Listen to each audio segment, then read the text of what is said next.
Sir என் மகளுக்காக எல்லாமே pink கலரில் பெட்ரூம்லேருந்து அவள் ரூம்லேருந்து அவளுக்கு பிடிச்சது எல்லாம். அவளுக்கு பிடிச்சது சின்ன விஷயம்னாலும் அது வந்து உபயோகமே இல்லை, அது வந்து வேஸ்ட்டுனாலும் எனக்கு தெரியும். என்னுடைய நாலேஜ்க்கு வந்து அது வந்து உபயோகமாக இருக்காது, திரும்ப ரிப்பீட்டடாக இருக்கும். ஆனால் அவளுடைய விருப்பத்துக்காக அப்படி என்ன பண்ணீங்க? எது கேட்டாலும் நான் வாங்கி கொடுப்பேன். இல்லை உபயோகம் இல்லைன்னா கூட சொல்கிறீங்க இல்லையா? அப்படி உங்களுக்கு தெரிஞ்சு என்ன வாங்கினீங்க? எனக்கு இப்போ ஒரு பொருள் வாங்குறா, அது ஏற்கனவே வாங்கியிருப்பா, திரும்ப அதையும் ஆசைப்படுவா. ஒரு பேக், ஹேண்ட் பேக்காக இருக்கட்டும். என்ன மகளுக்கு என்ன வயசாகுது? 12 வயசு ஆகுது. 12 வயசு ஆகுதா? ஓகே. இந்த டிஷர்ட் அவங்க வாங்கினதானா? இந்த லீவ் இந்த டிஷர்ட் நீங்கள் போட்டு டிஷர்ட் அவங்க வாங்கினதானே? ஆமாம். நீங்கள் இப்போ ஒன்லி பிங்க் டிஷர்ட் மட்டும் தான் போடுறீங்களா? இல்லை இல்லை இல்லை. ஓ சரி சரி சரி ஓகே. ஷர்ட் பேண்ட் எல்லாமே போடுவேன். மேக்ஸிமம் ஷர்ட் பேண்ட் தான் போடுவேன். அவளுக்கு எது இப்போ தெரியும், இது வேஸ்ட்டுன்னு தெரியும், இது உபயோகமாக இருக்காதுன்னு தெரியும். ஆனால் அவளுடைய மன திருப்திக்காக வாங்கி தருவேன் நான். பேக் எப்படி வேறு? ஹேண்ட் பேக் இந்த லீவில் மட்டும் 5 ஹேண்ட் பேக் கேட்டேன். 5 ஹேண்ட் பேக் வாங்கி கொடுத்தேன் இந்த லீவில் மட்டும். எங்கே போனாலும் வெளியில் போனாலும் வாங்கி கொடுத்தேன். அவளுக்கு ஹேண்ட் பேக்னா ரொம்ப விருப்பம். ஓகே. வேறு யார் சார்? பையன் வந்து சின்ன வயசில் ஒரு தடவை கேட்டிருந்தான், இந்த மாதிரி ஃப்ளைட்டில் போகணும், இங்கெல்லாம் ரோட்டில் போகிறத நான் பார்த்துட்டேன், ஃப்ளைட்டில் போகணும் அப்படின்னு கேட்டிருந்தான். சரி, அவனுக்கு ஃப்ளைட்டில் ஒரு எக்ஸ்பீரியன்ஸ் கொடுக்கணும் அப்படின்னு. எந்த வயசு? 5 இயர்ஸில் சார். 5 வயசுல? 5 வயசில். அப்புறம் அவர் சொன்னார், எனக்கு தெரியும் பிரோஜனம் இல்லாத பொருள் தான், இப்போ பிங்க் கலரில் பொண்ணுக்கு எது வேணாலும் வாங்கி தராருன்னு. அந்த மாதிரி கார்னா கிரேசி சார். 5 ரூபாலேருந்து 5000 வரைக்கும் கார்களே அத்தனை வாங்கி கொடுத்துருக்கோம். ஆனால் என்னென்னா நிறைய தடவை எனக்குள்ளார நான் திருப்திப்படுத்துகிறேன், ஆனால் அதில் ஏதோ ஒரு இடத்துல தப்பு இருக்குது. பட் போனால் போது அவன் கேட்குறான்னு செஞ்சுருக்கோம் சார். இந்த மாதிரி அவனுக்காக விருப்பப்பட்டு இதை தான் கேட்குறேன். இப்படி வந்து பிள்ளைக்கு பார்த்து செய்ய வேண்டியது இல்லை, இதெல்லாம் ஒரு கிறுக்குத்தனம் அப்படின்னு நினைச்சா எது சொல்லுவீங்க சார்? கண்டிப்பாக இது எல்லாமே கிறுக்குத்தனம் தான் சார்.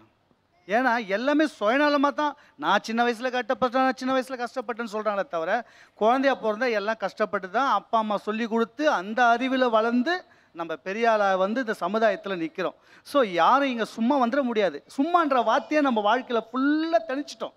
எனக்கு எதுவும் ஃப்ரீ வேண்டாம். என் குழந்தை பிறந்தான், இந்த உலகத்தில் அவன் நல்லவனாக வரணும். எனக்கு போடலனாலே பரவாயில்ல, சமுதாயத்தில் அவன் நல்லவனாக நிற்கணும். அவன் சின்ன வயசில் நான் 5 வயசில் ஹெலிகாப்டரில் போகணுன்னு ஆசைப்பட்டேன், சிங்கப்பூர் காமிச்சுன்னு கேட்குறேன். உங்களால் முடிஞ்சுது, பக்கத்து வீட்டில் முடியலன்னா அதை அவனுக்கு எப்படி புரிய வைப்பாங்க அவனுக்கு? சார், இவங்க வந்து அந்த பசங்க கேட்கறத செஞ்சுட்டே இருக்கிறப்ப அந்த பசங்களுக்கு ரைட் எது தப்பு எதுங்கிறதே தெரிய மாட்டேங்குது சார். இன்னொரு தேர்ட் பர்சன் வந்து அந்த பசங்களுக்கு இது தப்புன்னு சொல்றப்ப அது ரொம்ப பெருசா தெரியுது. அந்த பசங்களுக்கு சாதாரணமா அதை தப்பா எடுத்துக்க மாட்டேங்குது. எல்லாமே சரின்றப்ப யாரோ ஒருத்தர் இது தப்பு, ஒரு வெளியில ஸ்கூலுக்கு போறாங்களோ இல்லை ஏதோ ஒரு இடத்துக்கு போறாங்களோ இது செய்யக்கூடாது, ஒரு பொருளை தூக்கி போட்டு உடைக்குதுங்க, அது தப்புன்னு அந்த பசங்களுக்கு சொன்னா அது ரொம்ப பெருசா தெரியுது. அது வந்து தப்பா அதுங்க எடுத்துக்க மாட்டேங்குதுங்க, அக்செப்ட் பண்ணிக்க மாட்டேங்குதுங்க. ஓகே. பிள்ளை வளர்ப்புல வேற எந்த கிறுக்குத்தனம்லாம் பண்றாங்க இன்னைக்கு? எல்லாருமே வந்து சைக்கிள்ங்கிற வேர்டு தான் அதிகமாக யூஸ் பண்ணாங்க. எல்லாருமே வந்து அந்த எலக்ட்ரிக் சைக்கிள் வாங்கிக்கிறாங்க, கியர் சைக்கிள் வாங்கி தரோம். இப்போ இந்த வயசில் வாங்கி கொடுத்துட்டாங்க. ஒரு 12 வயசு 14 வயசு ஒரு டீனேஜ் ஸ்டார்ட் பண்ணுற வயசில் அவங்க வந்து ஒரு பைக் வேணும்னு ஆசைப்பட்றாங்க. ஆனால் 18 வயசுக்கு மேலே தான் வந்து நம்ம இதில் லைசன்ஸே உண்டு. பசங்க ஆசை பண்ணுறாங்கன்னு சொல்லிட்டு இப்போ நம்ம பைக் வாங்கி தரவும் முடியாது, ஆனால் பசங்க கேட்கவும் செய்வாங்க. அப்போ எப்படி பைக் வாங்கி தர முடியும்? லைசன்ஸ் இல்லாதப்போ எப்படி பைக் வாங்கி தர முடியும்? சார், இவங்களை பார்த்தா எனக்கு பரிதாபமாக தான் இருக்குது. ஆசை தான் அழிவுக்கு காரணன்ற மாதிரி இவங்க வந்து ஒரு சின்ன பொருளை வந்து இன்க்ரீஸ் பண்ணிட்டே போகிறாங்க. ஒரு பொருளுக்கு வேல்யூ தெரியாத குழந்தைக்கு வாங்கி கொடுக்க மேலும் கேட்டுகிட்டே இருக்கும். அது எந்த செய்தி போய் நிற்குன்றது நமக்கும் தெரியாது, அவங்களுக்கும் தெரியாது. ஆசையை கொஞ்சம் அடக்க வைக்கணும். எப்பப்போ எதை செய்யணுமோ அந்த நேரத்தில் தான் அதை செய்ய வைக்கணும். சின்ன வயசுலேருந்தே கொடுத்துக்கிட்டே இருந்தால் அதோட வேல்யூவும் தெரியாது, அது அளவும் முடியாது. சரி, இப்போ எனக்கு 2 பசங்க. என் பையன் கேட்டது எல்லாமே நான் வாங்கி கொடுத்தேன். I did a mistake. Okay. So அப்போ வந்து அவனுக்கு அது என்னன்னே தெரியாது. பக்கத்து வீட்டில் வந்து ஸ்கேட் ஸ்கூட்டர் வச்சுருக்காங்கன்னு ரொம்ப குதிச்சான். நான் ஸ்கேட் ஸ்கூட்டர் அதை வாங்கி கொடுத்துடலாம் தம்பி. கார் கேட்டான், காரை வாங்கி கொடுத்துடலாம், பேட்ரி கார். பைக் வேணும், பைக் வாங்கி கொடுத்துடலாம். ஸோ அப்போ வந்து ஃபினான்ஷியலாகவும் we were okay. We didn't have any house. நான் வீட்டில் எதுவும் வாங்கலை. அப்போது நாங்கள் 2 பேரும் வேலைக்கு போய்கிட்டு இருந்தோம். ஒரே பையன்தான். நான் ஒரே பொண்ணுன்றதுனால இன்னும் எக்ஸ்ட்ரா செல்லும். எங்கள் அப்பாவும் அங்கேருந்து எங்கள் அப்பாவும் எல்லாம் பண்ணுவாங்க. ஸோ அவனுக்கு அதோட வேல்யூவே தெரியாமல் போயிடுச்சு. ஃபஸ்ட்டு ஒரு சைக்கிள் வாங்கி கொடுத்தோம். அந்த சைக்கிளை பூட்டி வைடானா அவனால் பூட்டி வைக்க முடியாது. அவனுக்கு அதோட வேல்யூவே தெரியாமல் போயிடுச்சு. பூட்டணும், சின்ன பூட்டு, 10 ரூபா பூட்டு, அதை பூட்டி வைடானா பூட்டி வைக்க முடியல அவனால். தொலைஞ்சு போச்சு சைக்கிள். 4500 rupees வாங்கி சைக்கிள் தொலைஞ்சிருச்சு. போச்சுல்ல, உட்காந்துரு, நீ சேர்த்து வா. That was the first time I said no. வாங்கி தர முடியாது, நீ காசு சேர்த்து வை. காசு கொடுக்குறாங்கல்ல. I have lot of relatives, எல்லா ஃபங்க்ஷன்ஸ்க்கும் வராங்க. 500 ரூபாய் 1000 ரூபாய் ஊருக்கு போகிறோம், அங்கே போகும்போது தராங்க. சேர்த்து வச்சுக்கோ. நீ போக்கிமான் கார்டோ சாக்லேட்ஸோ எதுவுமே வாங்காத, சேர்த்து வச்சு அந்த பொருளோட வேல்யூ என்னன்னு அப்போ உனக்கு தெரியும். சேர்த்து வச்சு வாங்கின சைக்கிளை பொத்தி பொத்தி பார்த்துக்கிறான். ரெண்டாவது என் பொண்ணுக்கு நான் அந்த மிஸ்டேக்கே பண்ணலை. பொம்மையா திருவிழாவுக்கு போனால் வாங்கி கொடுக்கலாம் பொம்மை, சும்மா கடைக்கு போனால் என்ன பொருள் வாங்க போகிறோமோ அதை மட்டும்தான் வாங்கணும். I learn from my mistake. நானும் அந்த பக்கத்துல இருந்து இப்போ இந்த பக்கத்துக்கு வந்திருக்கேன். அவன் சொல்ல வர்றது பிள்ளைக்கு வேல்யூவே தெரியாது. வேல்யூ தெரியாத பிள்ளைக்கு ஏன் அதை அவ்வளோ அதிகம் வாங்குறீங்க? எதுக்கு 22,000 சைக்கிள்? அவனுக்கு அதை பாதுகாக்க தெரியுமா? நீங்களும் அதை பார்த்துட்டு இருந்திருக்கலாம். குழந்தை எல்லாத்தையுமே அக்கறையாக பார்த்துக்கிட்டா அது குழந்தையே கிடையாது. கரெக்ட். இன்னொன்று அவங்க சொன்னாங்க, நீங்கள் 18 இயர்ஸில் ஓட்டுறதுக்கு எதுக்கு இப்போ பைக்கு? அந்த 18 இயர்ஸில் அவன் ஓட்டுவாங்கிறதுனால தான் இப்போவே நாங்கள் எலக்ட்ரிக் பைக் வாங்கி கொடுத்தோம் அவனுக்கு.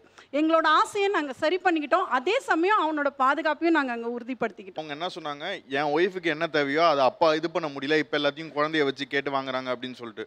Obviously not. ஏன்னா குழந்தை இல்லாதப்ப அவங்க இருக்கிறப்ப நம்ம நார்மலாக ஒரு பிளான் பண்ணலாம் அப்படின்னு சொல்கிறப்ப என்னோட அவங்க ஏர்ன் பண்ணி என்னை விட அதிகமாக அவங்க ஷீஸ் ஹெச்ஆர் மேனேஜர் ஆக்சுவலி. நான் வேணால் அவங்கள விட இதுதான் ஓகே. பட் ஸ்டில் நான் இருக்கிறப்ப எனக்கு அந்த இது இருக்கிறப்ப நாங்கள் 2 பேரும் சேர்ந்து ஓடணும். இப்போ இருக்கிறப்ப அவங்க நம்மளோட கமிட்மெண்ட்ஸை இது பண்ணிக்கிட்டு தான் வந்து அவங்க இது பண்ணுறாங்களே தவிர அவங்க இருக்குன்னா she can able to groom well. Okay, அந்த ஒரு விஷயத்தை அவங்க பேசுனதுக்காக நான் டிஃபெண்ட் பண்ணி பேசுகிறேன். அதாவது இப்போ எல்லாமே வந்து பிள்ளை ஆசைப்பட்டது வாங்கி கொடுத்து தான் சொல்கிறாங்க. பட் வந்து பிள்ளைக்கு வாங்கி கொடுக்கறதுக்கு முந்தி அதுக்கு வேணுமா வேண்டாமான்னு யோசனை பண்ணணும். நம்மக்கிட்ட காசு இருக்குன்னு வாங்கி கொடுத்துட்றாங்க. அது வந்து பிள்ளைக்கு வந்து ஒரு பிடிவாத குணத்தை உண்டு பண்ணும். அப்போ வந்து எது கேட்டாலும் வாங்கி கொடுக்கலன்னா அது அழுவோம், அடம் பண்ணும், அப்புறம் அது அடிப்போம். அது ஒரு அன்னெசரியாக வந்து ஒரு இதாகும்.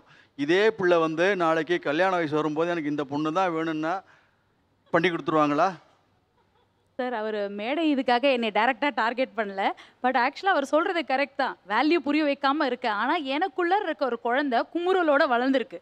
கேட்டது கிடைக்கவே இல்லை, கிடைச்சது ரொம்ப லேட்டாக கிடைச்சிது. எனக்குள்ள ஒரு குழந்தைத்தன்மை குமுறல் ஆகிக்கிட்டே இருக்கு. இங்கே இருக்கவங்க எல்லாருமே ரொம்ப குழந்தைத்தன்மை கிறுக்குத்தன்மையாக பண்ணுறோன்றாங்கல்ல. அந்த கிறுக்குத்தன்மையை சிறு வயதுலேயே எங்களுக்கு ஓரளவுக்கு திருப்தியாக இருந்தால் இந்த அளவுக்கு வெளிப்பட்டிருக்காது. எனக்கு இருக்க குழந்தைத்தன்மை இவர் சின்ன சின்ன விஷயங்கள்ல கிடைக்கல, பெரிய பெரிய விஷயங்கள்ல எதுலையுமே கிடைக்காம இருக்கிற அந்த குமுறல் என் குழந்தைய பார்க்கும்போது அவனுக்கு வரக்கூடாதுன்னு நினைக்கும் போது வேல்யூ இல்லைன்னு தெரிஞ்சாலும் நான் கொடுக்குறேன். வேல்யூ இல்ல தெரிஞ்சாலும் கொடுக்குறேன். ஏன் மகன் ஒழுங்கா புள்ள வளர்க்கல நீங்க சொல்றீங்க? இதுல வந்து அப்பா ஒழுங்கா புள்ள வளர்க்கலன்னு மகன் சொல்லுங்க. இல்ல